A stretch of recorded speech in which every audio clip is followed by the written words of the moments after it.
Aga-aga ko naman pala pumasok. Ni halos wala pang katao-tao dito. Ahem.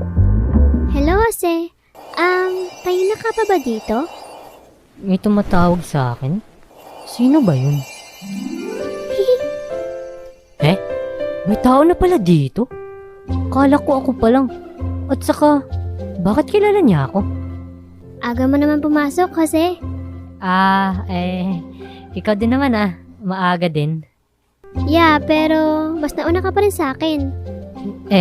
Siguro. Ngayon lang tayo nagkausap, no? Ang cute mo pala sa malapitan. Ano daw? Ako? Cute?